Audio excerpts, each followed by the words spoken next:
Hey gang, oh my goodness, I'm sitting out here at the old cemetery because, well, as you can see by the title of this video, I had to talk about this particular subject, and it's on some thoughts on the passing of Hulk Hogan. And I'm gonna give you guys fair warning.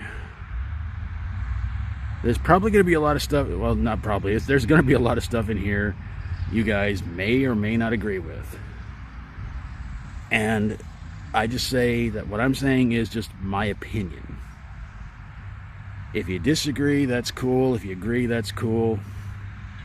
If you want to share your thoughts in the comments below about him, positive or negative, please do. Hopefully YouTube won't try to block him.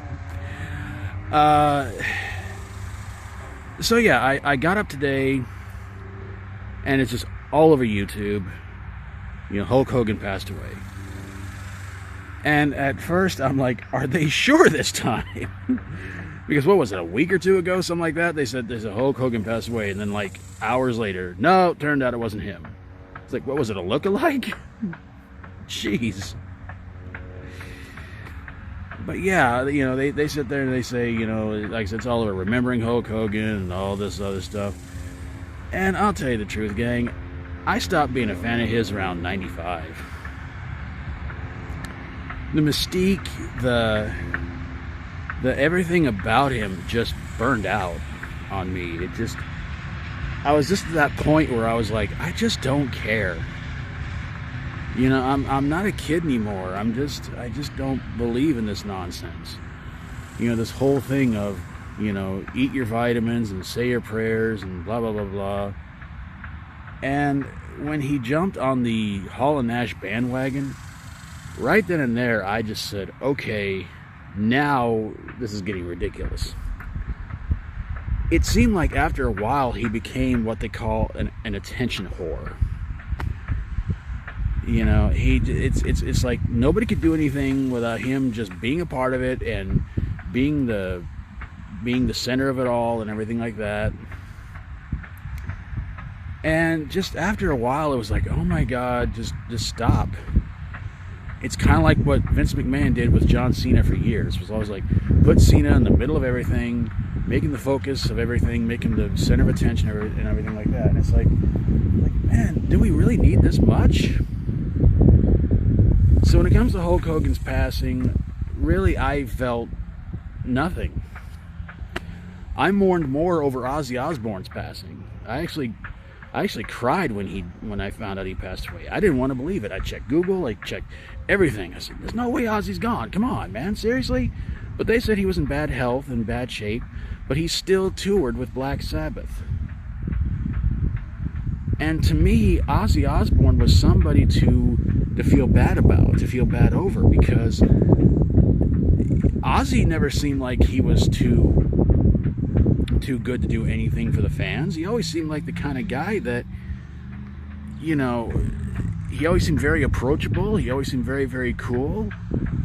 I mean, I'm sure he would have given anybody an autograph for free and take a picture with him. I mean, as I said in one of my last videos, I knew a guy who took a picture with Ozzy, and he was very cool about it. He didn't say, you know, like, no, sorry, I'm too big of a star for you to, okay, you want me to take $20? You know, he just walks up to him and just like, hey, Ozzy, can I get a picture with you? Yeah, sure. And that was it.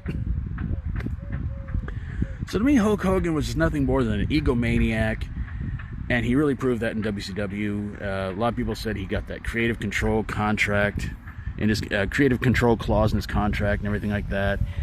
And that really explains why it seemed like he hardly ever lost a match, and he rarely showed up for anything except for the big pay-per-view matches and stuff like that.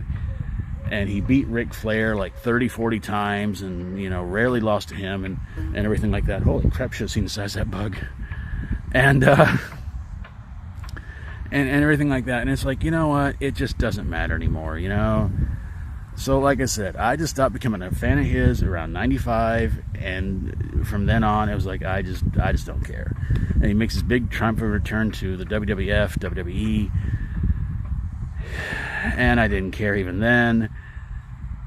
And then we got to talk about him coming back earlier this year when Raw went to Netflix.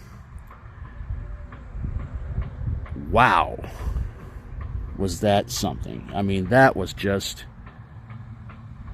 yowza. I mean, he comes out there and everybody boos him. And a lot of people say that, you know, it's the whole racist thing. And I'm just like, you know what? I don't think it was just that. I don't think that was a major point of the audience booing him. I think it was just the fact that people just grew tired of him coming out there and just doing something to endorse something or just get attention or something like that.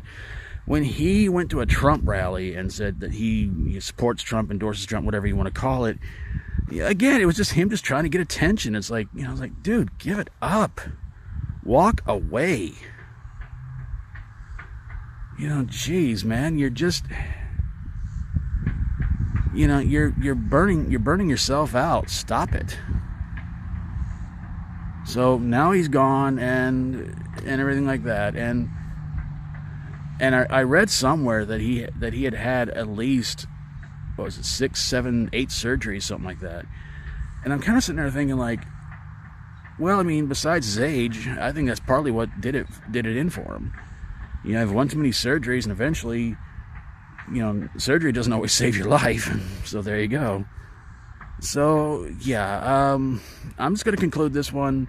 Like I said, share your thoughts, feelings, comments down below. How you feel about this whole thing. Like I said, agree, disagree with what I said. I'm cool with it. But like I said, I mean, Hulk Hogan, rest in peace. But you know, it's just. I'm just gonna get on with my day and just do what I gotta do. So thanks for watching, everybody. God bless you all. Hope you're having an awesome day. If not, hopefully it's better for you tomorrow. Hope you enjoyed the videos. Hope you like my videos. Hope you enjoyed the video. If you like my videos, please feel free to subscribe. If you would, please go check out and subscribe to, if you like, any, if not all the following channels down in the description below. Please help them get to 100 subscribers. 1,000 subscribers, 10,000, 100,000, maybe even 1 million subscribers. I'm still trying to get to 700 myself, and I'd appreciate if you guys would help me get there. And when that day comes, I'm probably just going to walk to the cemetery dressed like the Undertaker. Hopefully he doesn't beat me up for that one. Take care of yourselves. Try to be good. Try to be good to yourself. Try to be good to others. Till we do this again, as always, stay strong and rock on.